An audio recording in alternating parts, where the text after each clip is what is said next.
And you have a right to build a legitimate defense against the accusations of the government. As I said earlier, a right is inherent. It cannot be taken away, and it cannot be given away.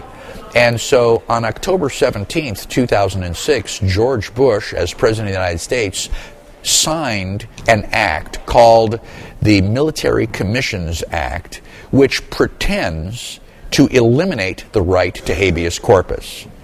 It claims that because of the war on terror and because of the increased tension of possible violence within the United States, that the President of the United States and the United States government in general pretends to have the authority to deny due process of law, that because of this heightened war on terror, that these are special circumstances, and because of the special circumstances, we can arrest you, we can detain you, we can keep you from your friends, from the assistance of counsel, we can torture you in private, and do all of the things that Americans are horrified to learn that third world countries do.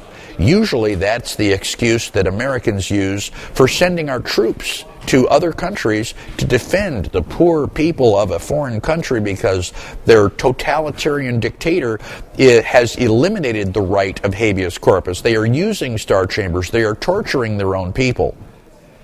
The Military Commissions Act of 2006 was horrendous. It is the most egregious piece of paper ever to come out of the Congress since the Alien and Sedition Act. And it is because the American people do not understand the difference between rights and privileges. It's because the American people have not studied the Constitution that there is no outrage. People in the United States should be in the streets protesting. This should be one of the number one issues on all of the mainstream media, and it's not being covered. The American people are unaware that with a simple signature, the President of the United States has turned the United States into a third world dictatorship. In order to solve all of the problems that we have, the political problems, the first thing that we have to do is acknowledge what those problems are. You can't fix a problem that you don't know exists. And there are still many people in the United States that are unaware of the problems.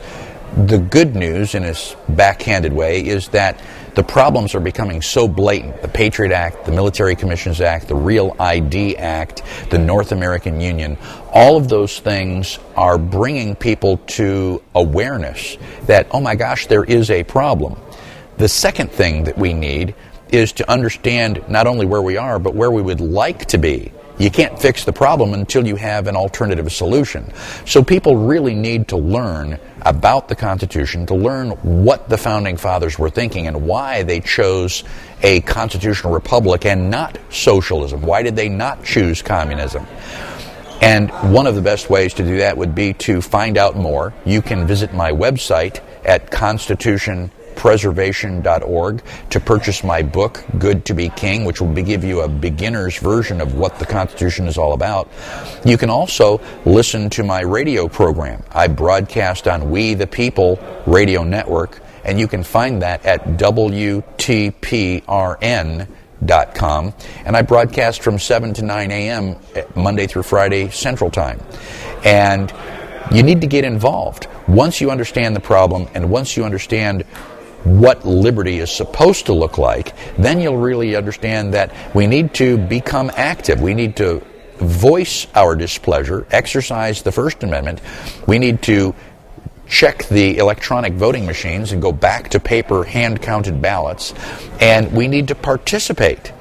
You know, Thomas Jefferson said the only rights that we actually have are the rights that we are willing to fight for. And what is disturbing, John F. Kennedy said that if you make peaceful revolution impossible, you make violent revolution inevitable. The United States is all in the Second American Revolution. We need to change the way that people think, and we need to do that quickly enough so that we can avoid a bloody rebellion. And I'm hoping that we can fix our constitutional republic with little or no bloodshed.